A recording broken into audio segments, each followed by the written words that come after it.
Okay, Stratio, well, as you just said, we work with big data. So big data is something like a buzzword. So everybody was talking about big data. And although big data looks like something very new, it has been around for 10 years. So it is, in fact, not very old, but a bit old.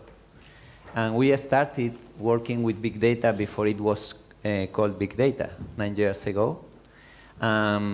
Working with this technology, we were doing something like, we called that technology collective intelligence, because we were using semantic engines to understand what people were saying in internet 9 years ago for most of the companies that are here, to make something like reports, alerts, about anything that anyone was saying about any company, well, 9 years ago. So with the Web 2.0, the number of mentions were so big because the bloggers and all these new journalism. And then the number of comments about companies was so huge that we were not able to process all the comments with the semantic engines. And at that time, we decided to use something that was called Hadoop, and was something in the beta version, the earliest stage of big data. And this was about using distributed computing, using a lot of commodity servers together to process something very fast.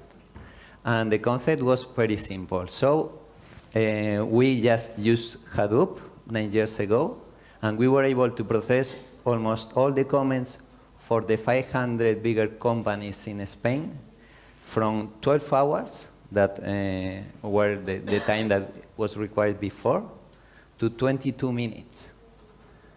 And we said, okay, this technology is really impressive. We started using big data more and more, and we saw that big data was not something, a buzzword, or something to complement the previous technology. We really think that big data is the new data technology. So it's not something that will complement. It will replace the previous technology. And why? Well, the reason is that right now, we are digitalizing the world. Not only the companies, but the world. In the companies will have each year or each day more data, but with sensors, with Internet of Things, with the smart cities, we are digitalizing the cities, the homes, everything.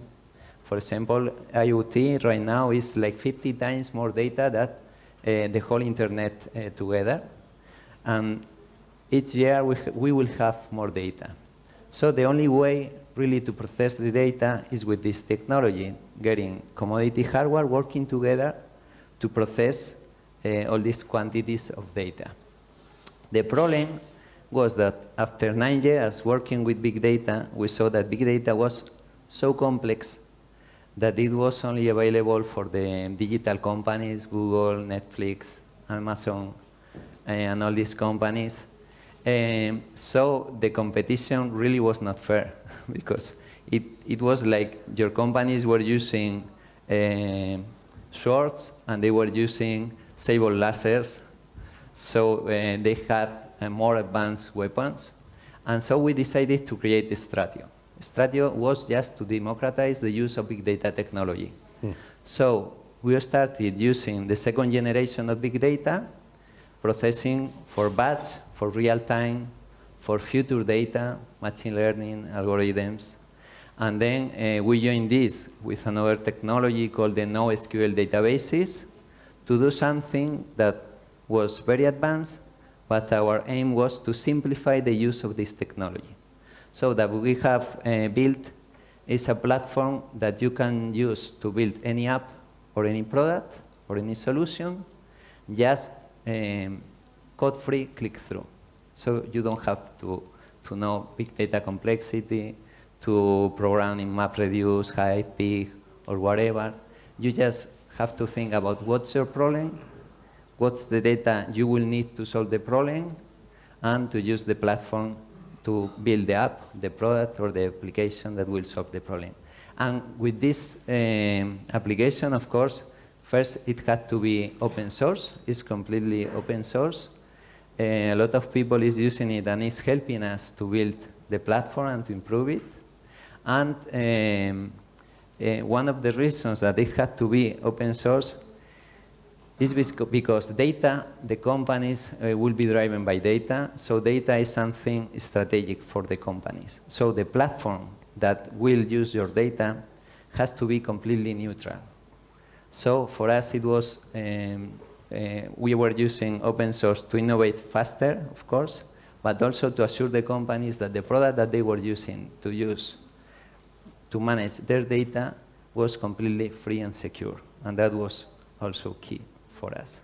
And now we are helping the big banks in Spain, BBVA, Santander, the big telcos, Telefónica, all the big companies, of course, Bankinter, ING, Direct, all the companies to build specific apps, specific products with this technology that we are convinced that is not something complementary, is going to replace the previous data technology. So what would you say about interaction with customers and the problem of making it inside a big company? Well, for us, one of the problems with big data was complexity, and this was that we were trying to solve, but also was to find a good use case for big data. And one of the most demanded use cases for big data is always customer-centric. Is to use and to get the data from customers to make solutions and to provide better services and products. And really this is that we are helping to build. The problem is about privacy, the privacy of the data. And here we have to have something like a balance. We are really feel passionate about big data technology and data technology. And there are like two models, the American model about privacy and the European model. In Europe, privacy is very protected, but it is, in our opinion, too much. It is avoiding to make products and to improve the services and products and quality of life of the citizens. So it is the extreme.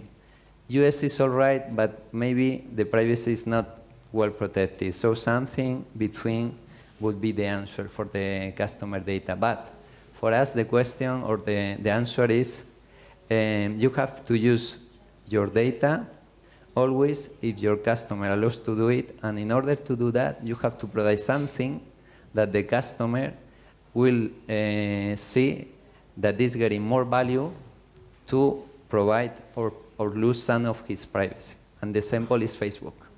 In Facebook, we are giving the pictures. When we are sharing any picture in Facebook, they can use the picture. And why are we willing to give the picture to the use of our pictures to Facebook? First, because we are not reading the letter. Well, this is obvious. No, but really, because the Facebook product is giving us something that we value more than the privacy that we are losing when we are letting them to use the pictures. And that is, for us, the equilibrium.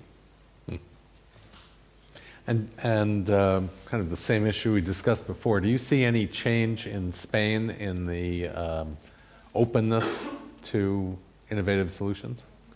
Yes. I think that Spain, maybe 3 years ago, the big companies were not willing really to use open solutions. But we created, maybe 10 years ago or more, a product for security, an open source product that became the most used open source product for security worldwide. So the NASA was using the product, Boeing was using the product, and the Spanish companies still were not very happy to use the product. And we were saying, why? NASA is using it, everybody is using it.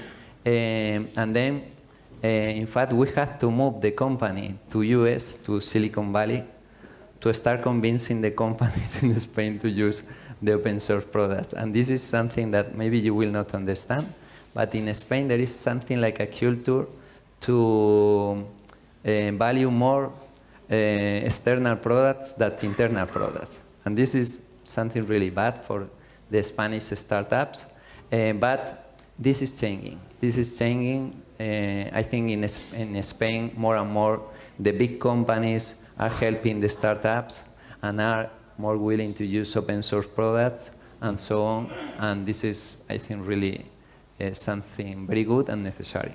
Yeah.